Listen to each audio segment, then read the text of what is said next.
আওয়ামী লীগ এখন হয়ে গেছে আপনার স্বর্ণের টুকরা।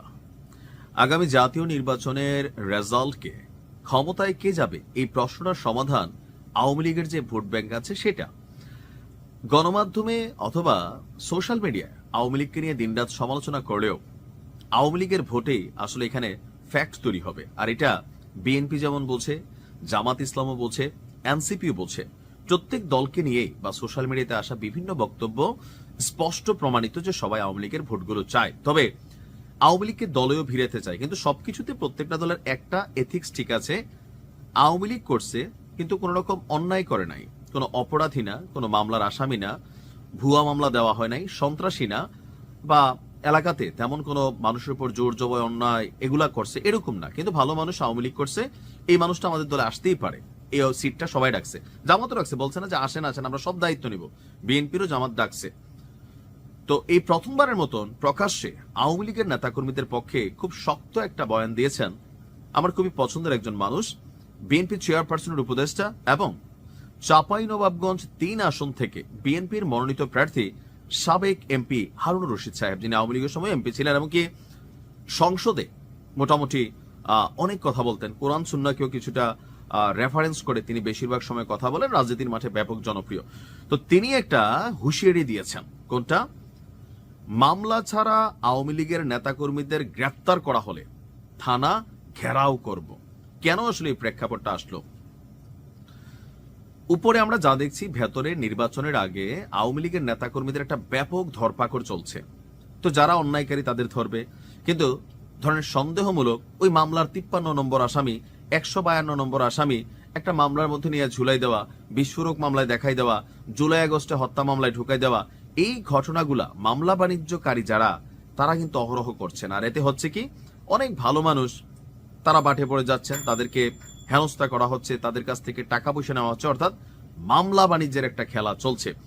তো এই ইস্যুকে সামনে রেখেই আমাদের হারুন ভাই বলছেন যে আগামী নির্বাচনে আওয়ামী লীগের প্রার্থী এবং প্রতীক নাই, আওয়ামী লীগ ভোট করছে না, এখন তারা কাকে ভোট দিবে এটা তাদের ব্যাপার, জামাত ইসলামকে দিবে নাকি বিএনপিকে দিবে। কিন্তু কেউ যদি এমপি হারুনকে ভোট দিতে চায় আর যদি জামাত বলে যে আওয়ামী লীগ করে তাকে ধরেন, এরকম দুই একটা ঘটনা ঘটেছে। অর্থাৎ ধরেন আওয়ামী লীগের কোন নেতা হারুন ভাইকে সাপোর্ট করতেছে, তো প্রশাসনের কাছে জামাতের কোন নেতা গিয়ে বলছে ভাই এই লোক তো আওয়ামী লীগ করে, নির্বাচনে প্রচার প্রচারণা করতেছে, তারে ধরেন। সম্ভবত এরকম কিছু হয়েছে, এটা হারুন ভাই বলছে যে ওনার কানে আসছে। তো তার বক্তব্য আমি খুব তীব্রভাবে বলছি, যার বিরুদ্ধে সুনির্দিষ্ট মামলা নেই, এর বাইরে যেন কাউকে হয়রানি না করা হয়। এর বাইরে যদি কাউকে হয়রানি করা হয় তাহলে জনসাধারণকে নিয়ে থানা ঘেরাও করব। এই মুহূর্তে আওয়ামী লীগের নেতারা আমার মনে হয় যে এই বক্তব্যটা শুনে খুবই খুশি হয়েছেন, কারণ সারা বাংলাদেশে যে ধরপাকড় চলছে, আওয়ামী লীগের কমিটিতে ছিল কিন্তু অপরাধী না। এই যে সিলেটের যে বানিয়াচং হবিগঞ্জের ঘটনার প্রেক্ষাপটটা তো জানেন, এই ছেলেটা জুলাই অভ্যুত্থানের একজন সমন্বয়ক, সাবেক ছাত্রলীগ নেতা, 2023-এ একটা কমিটিতে তার নাম ছিল। তো যখন পুলিশ গ্রেপ্তার করছে, সেই কমিটিতে যাদের নাম আছে সবাই ধরতেছে। মাহাদি খেপছিল, সে তখন ছিল আওয়ামী লীগ, কিন্তু জুলাই অভ্যুত্থানে তো সে সমন্বয়ক, সে অভ্যুত্থানের পক্ষে কাজ করছে। এখন কমিটিতে নাম আছে থেকে আপনি তারা ধরবেন? এরকম একটা ফ্যাক্ট কিন্তু তৈরি হয়েছে। তো এই যে গ্রেপ্তার গুলা হচ্ছে, এগুলার কারণেই আমার মনে হয় যে হারুন ভাই যে এলাকায় নির্বাচন করছেন, তো নির্বাচনী প্রচার প্রচারণা আওয়ামী লীগের অনেক নেতাকর্মী তারা কানেক্ট হয়েছেন। তো সেই বিষয়টাকে সামনে রেখে হারুন ভাই বলছেন, এই শহরে কিংবা এই দেশে আওয়ামী লীগের লোকজন বসবাস করছে, সবাই কি অপরাধ করেছে? আওয়ামী লীগের সময় আমরা বাড়িতে বসেছিলাম, তবুও আমাদের নামে নাশকতার মামলা হয়েছে। তাই এখন যারা নিরপরাধ, কোনো অপরাধের সঙ্গে জড়িত নয়, তাদের যদি মিথ্যা মামলা দিয়ে ধরে নিয়ে যাওয়া হয় তাহলে পার্থক্যটা কোথায়? আমি ভিডিওর প্রথমে বলছিলাম হারুন ভাইয়ের আমার আগে থেকে ভাল লাগে। কেন ভাল লাগে?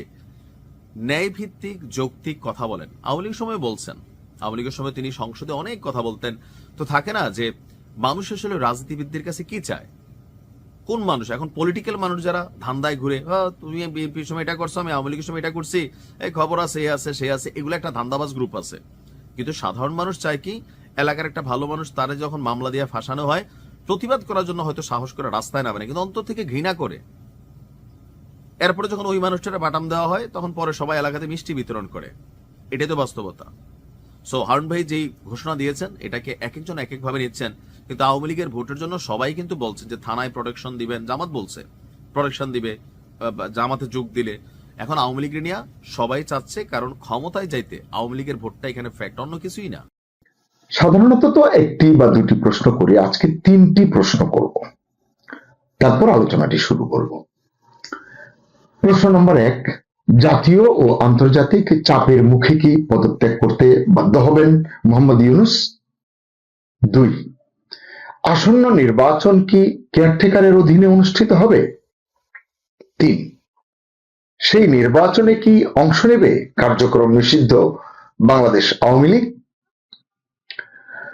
সুপ্রিয় দর্শক শ্রোতা, প্রশ্নগুলো আমার নয়, প্রশ্নগুলো আসলে এসেছে আওয়ামী লীগ সরকারের পররাষ্ট্রমন্ত্রী ছিলেন সাবেক পররাষ্ট্রমন্ত্রী প্রফেসর একে আব্দুল মোমেন। তিনি দ্য ডেইলি রিপাবলিক একটি সাক্ষাৎকার দিয়েছেন এবং তাদের কাগজে তার একটি নিবন্ধ ছাপা হয়েছে। এই দুটো পড়ে আমার এই প্রশ্নগুলো আমি খুঁজে পেয়েছি, এগুলো আপনাদের সঙ্গে শেয়ার করব এবং সাক্ষাৎকারে তিনি কি কি বলেছেন তার মূল বিষয়গুলো আলোচনা করব।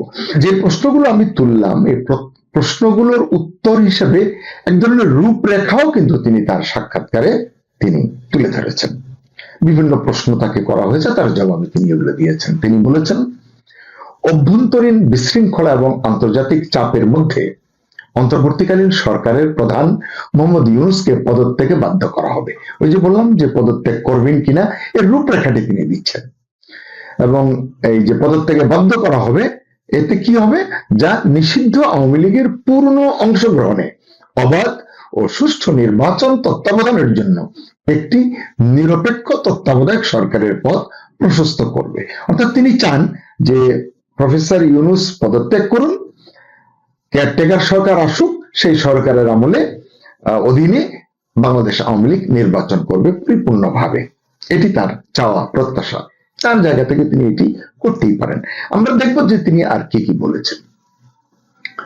তিনি বলেছেন যে বর্তমান বাংলাদেশে দেশের বৃহত্তম রাজনৈতিক দল আওয়ামী লীগের সাথে যুক্ত ব্যক্তিদের বা হিন্দু সম্প্রদায়ের সদস্যদের যথাযথ প্রক্রিয়া ছাড়াই হুমকি দেওয়া হচ্ছে, আটক করা হচ্ছে, হত্যা করা হচ্ছে। এই অভিযোগ বিভিন্ন জায়গা থেকে উঠছে। এটি প্রফেসর মোমেনও এটি করলেন। অথচ ইউনূস সরকার চরমপন্থীদের বাজ বিচার ছাড়াই মুক্তি দিয়েছে, ফলে দেশ জুড়ে সন্ত্রাস ও কতিপয় জনতার সহিংসতার রাজত্ব, আমার কাছে টার্মটি ভালো লেগেছে, কতিপয় জনতার সহিংসতার রাজত্ব, নিশ্চয় বুঝতে পেরেছেন তিনি মবকে বুঝিয়েছেন, মব সন্ত্রাস, এটি বেড়েছে বলে একে আব্দুল মোমেন দাবি করেছেন বা বলেছেন। জিহাদি চরমপন্থার উত্থান এবং মানবাধিকারের চরম লঙ্ঘন লালন করার জন্য অন্তর্বর্তী সরকারকে স্পষ্টত অভিযুক্ত করেছেন মোমেন। তিনি বলেন, আওয়ামী লীগ সমর্থকদের নিশ্চিহ্ন করার পথ বেছে নিয়েছে অন্তর্বর্তী সরকার, মানে প্রতিহিংসার রাজনীতি মোহাম্মদ ইউনূস করছেন, এটি তিনি বলেছেন। জনাব মোমেন দাবি করেন, যেখানে হাজার হাজার পুলিশ কর্মকর্তা নিহত হয়েছেন, 460টি পুলিশ স্টেশন মানে থানা ধ্বংস করা হয়েছে, আপনারা জানেন কখন হয়েছে এটি, এবং আক্রমণকারীদের শাস্তির বদলে ক্ষতিপূরণ দেওয়া হয়েছে, আবার দায় মুক্তি দেওয়া হয়েছে, এই সরকার দিয়েছে। এসব কারণে আইন প্রয়োগকারী সংস্থার সদস্যরা তাদের মনোবল হারিয়েছেন। এই যে আমরা শুনি যে পুলিশ ঠিক মতো কাজ করছে না, পারছে না, ট্রমাটাইজড হয়ে গেছে, আসলে এর যে সূত্রপাত এটি কিন্তু গত বছরের আগস্টেই সম্পন্ন করেছি কিন্তু আমরা। একে আব্দুল মোমেন বলেন, একজন তরুণ মৌলবাদী প্রকাশ্যে একজন পুলিশ অফিসারকে হত্যা এবং একটি থানা পুড়িয়ে দেওয়ার স্বীকারোক্তি দিয়েছে, তার সত্ত্বেও তাকে ছেড়ে দেওয়া হয়েছে। এ ধরনের সিদ্ধান্ত চরমপন্থীদের উৎসাহিত করে এবং আইনের শাসনকে আরো দুর্বল করে তোলে। আসলে এই ধরনের আলোচনা আমরা করি, অনেকেই করেন, এবং সরকার যে এগুলো করছেন তারাও কিন্তু এগুলো বোঝেন, মানে সরকারের কর্তা ব্যক্তিরা তারাও কিন্তু বোঝেন, কিন্তু তারা তাদের এজেন্ডার বাইরে যাচ্ছেন না, যাবেন না, এটি হচ্ছে তাদের ধনুক ভাঙাপন। এখন সেটি নিয়ে সাধারণ নাগরিক হিসেবে আমরা কি করতে পারি? প্রতিবাদ করা ছাড়া, এটি নিয়ে আওয়াজ তোলা ছাড়া তো আর কিছু করবার নেই।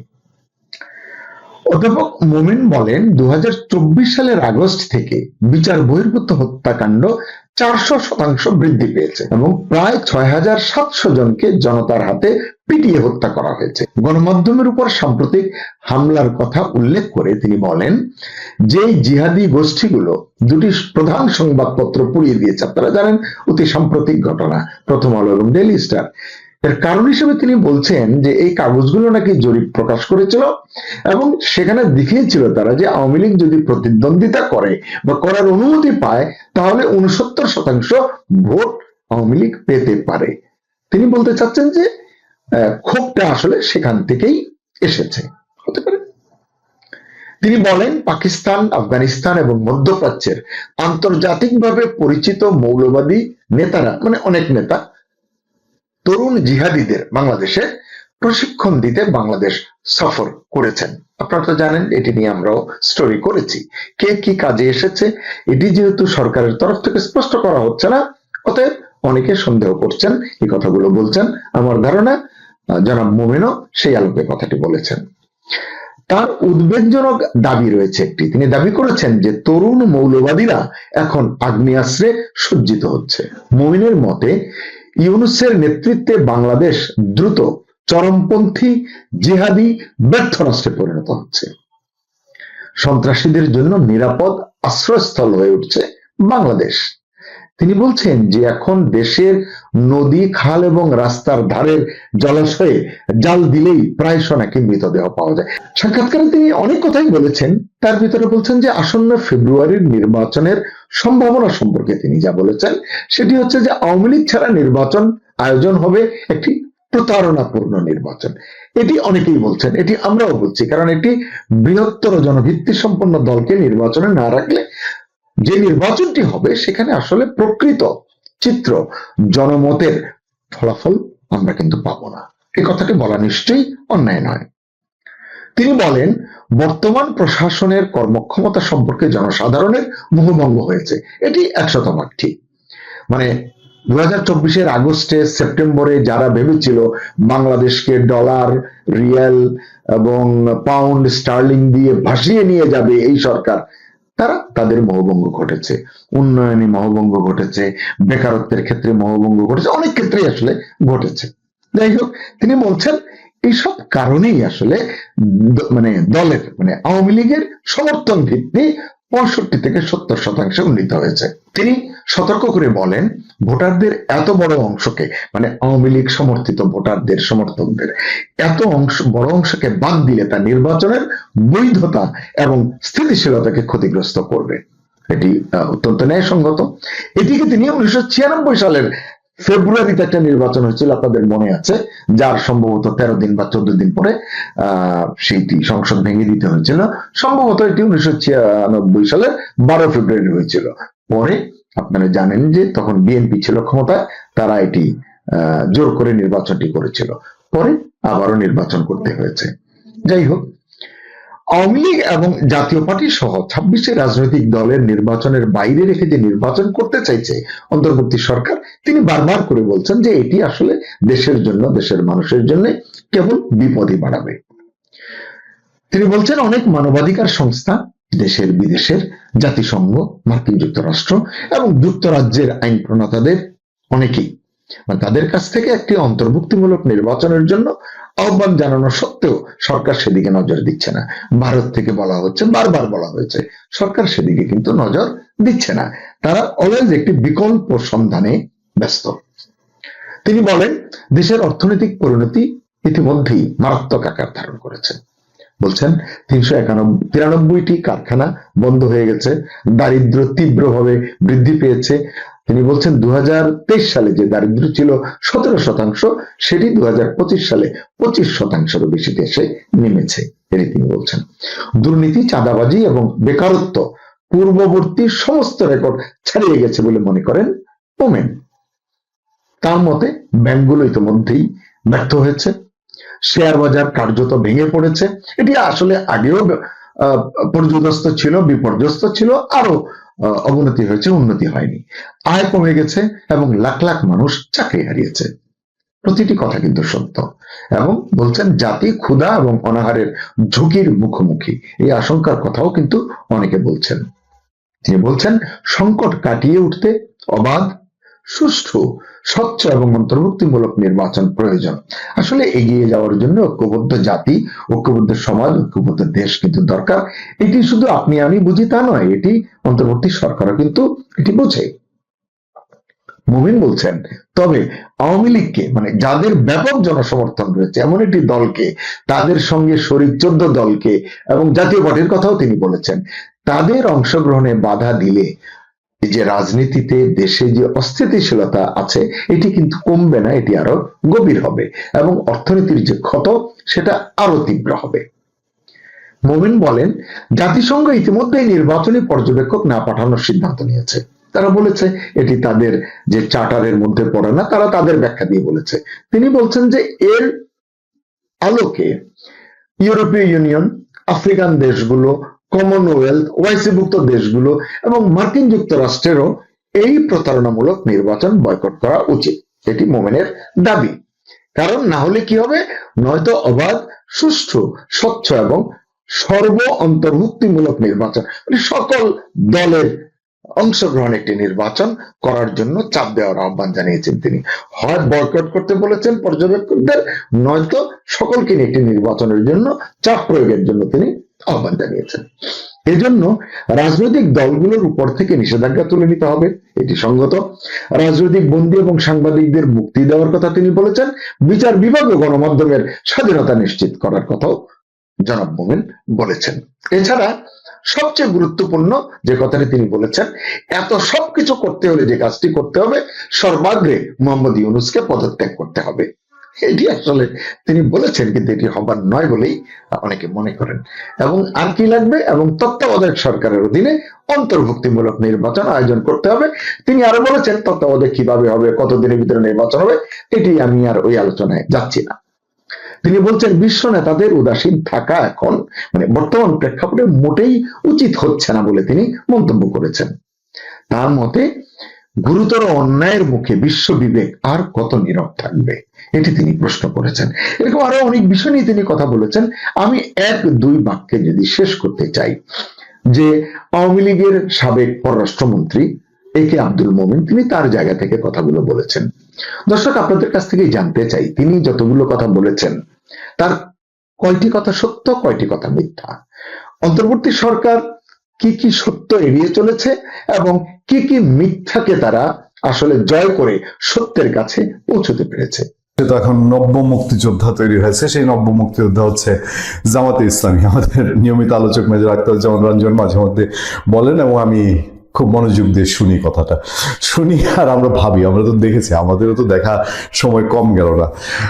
রঞ্জন ভাই যখন বলেন, যার কাছে রঞ্জন ভাই আমার সামনে নাই যেহেতু আমি আর ওনার কথা ওনার রেফারেন্সে বেশি বলবো না, কিন্তু জামাতের লোকজন যখন বলে যে মুক্তিযুদ্ধে তাদের বিরোধী অবস্থান ছিল না, দেশ বিরোধী, স্বাধীনতা বিরোধী অবস্থান ছিল না, তখন ঢেকুর আসে, উল্টি আসতে হয় আর কি, উল্টি আসার উপক্রম হয়। কারণ হচ্ছে ইতিহাস, এক জীবন্ত ইতিহাস বলতে একটা কথা বলে না, জীবন্ত ইতিহাস জিনিসটা কি? জামাতের লোকজন রাজাকার, আলবদর, হানাদার ছিল, এটা তো জীবন্ত ইতিহাস রে ভাই, এটা তো আমাদেরকে চোখে দেখতে হয়নি, আমার চোখে দেখি নেই, ব্যাপার না। কিন্তু এই ইতিহাস তো জীবন্ত ইতিহাস, পর্দার সামনে জীবন্ত ভাষে, পরতে পরতে, বাংলাদেশে পরতে পরতে লেখা আছে। যাক, ইসলামী ছাত্র শিবির, আচ্ছা ধরেই নিলাম চুক্তির খাতিরে যে 71 যেহেতু আমার জন্ম হয় নাই, আমি তো নিজের চোখে রাজাকারগিরি করতে দেখি নাই জামাত নেতাদেরকে, কিন্তু ইসলামী ছাত্র শিবির, একে তো আমি দেখেছি, একে তো আমাদের চক্ষুষ দেখা, নিজের চোখের সামনে দেখা। আমি তো পলিটিক্স করি না যে হয়তো ইসলামী ছাত্র শিবিরের গীবত গাবো, আমার নিজের চোখের সামনে দেখা তারা রক কাটা পার্টি, তারা রক কেটেছে। আমার নিজের চোখের সামনে দেখা আমার জাহাঙ্গীরনগর ইউনিভার্সিটিতে দল বেঁধে লাইন ধরে কমান্ডো স্টাইলে অস্ত্র নিয়ে তারা হল দখল করেছে এবং সেখানে পেদানি খেয়ে আবার হল থেকে বের হয়ে জেলে গেছে, বহু বোম ফাটিয়েছে, আমি দেখেছি, আমার নিজের চোখে দেখেছি। সুতরাং ইসলামী ছাত্র শিবিরের সেই রূপ এখন ডক্টর ইউনূস আমলে এসে কিছুটা ঘাপটি দিয়েছিল, কিন্তু ঘাপটি দিয়ে থাকলেও পুরোটা সে এই রূপ ঢেকে রাখতে পারে না। ঘুমটার নিচে খ্যামটা নাচ, বেরোয় আসে। সেরকম একটা খ্যাটমটা নাচ চট্টগ্রাম বিশ্ববিদ্যালয়ে, ভিডিও যারা দেখছেন তারা জানেন এবং আমাদের কাছে বুকে মোচড় দেওয়ার মতো। আচ্ছা, ভদ্রলোক চট্টগ্রাম বিশ্ববিদ্যালয়ের শিক্ষক, ধরে নিলাম সে আওয়ামী লীগের লোক, ফেসিবাদী লোক, তার যে অন্যায়গুলোর কথা বলা হচ্ছে সে তার জন্য নাকি বহু ছাত্রের জীবন কি কাকে নাকি জঙ্গিবাদ পরিচয় দিয়ে সে জেলে দিয়েছে এক সময়, তারপরে কি জুলাই হত্যাকাণ্ডকে সমর্থন করেছে, এইসব অভিযোগ পত্রপত্রিকায় ইসলামী ছাত্র শিবিরের লোকজন যারা কুকাণ্ডটা করেছে এদের বরাত দিয়ে আসছে। আচ্ছা, এগুলো যদি করেও থাকে, জুলাই আন্দোলন, এই যে বাংলাদেশে যে হাজার হাজার মানুষে জুলাই হত্যাকাণ্ড, জুলাই ভাঙচুর, জুলাই আক্রমণের কারণে জেলে নেওয়া হয়েছে, এই লোকের নামে এই সরকার কোনো মামলা করেছে? এদের কেউ কোনো মামলা করেছে? আমি তার দুরন্ত মামলার খবর পেলাম না, এত যে নিউজ পড়লাম আজকের ঘটনাটায়, তার নামে কোনো মামলা নেই। আর হলেও চাকসু বা ইসলামী ছাত্র শিবিরের লোকজনের কিসের এই ক্ষমতা বা তাদেরকে এই রাইট দিয়েছে যে একজন শিক্ষককে এইভাবে অপমান, অপদস্থ, হেনস্থা করে তাকে পুলিশে দিতে হবে?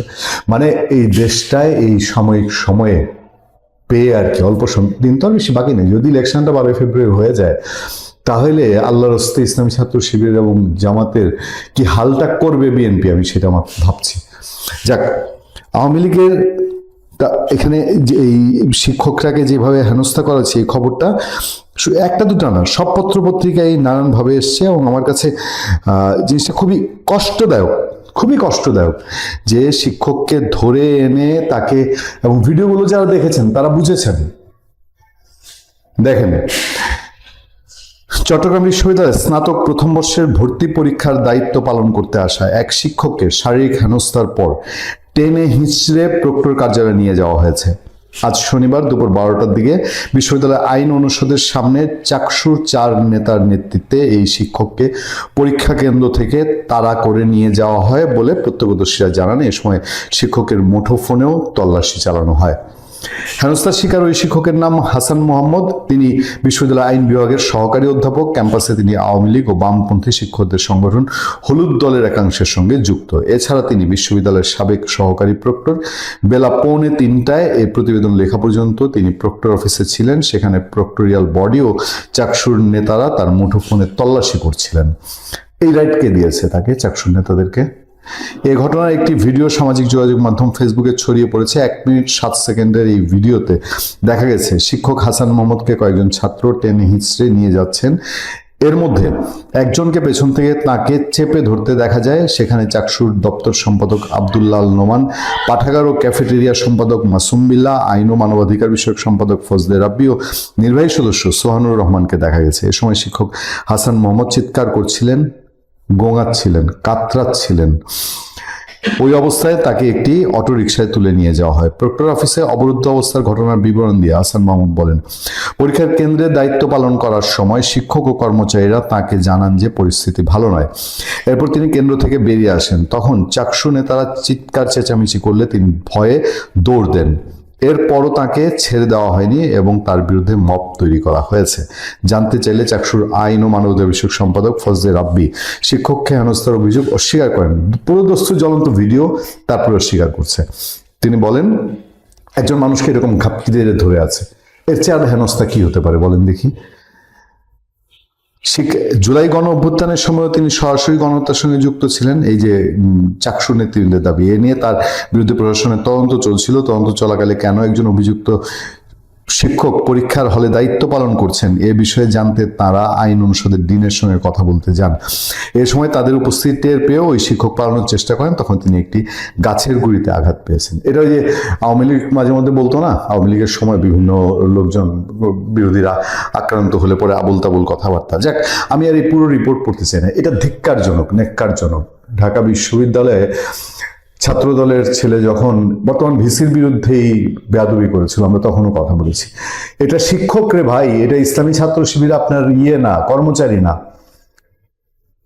আমাদের দেশে এসব আর কত দেখতে হবে সেটাই অপেক্ষা।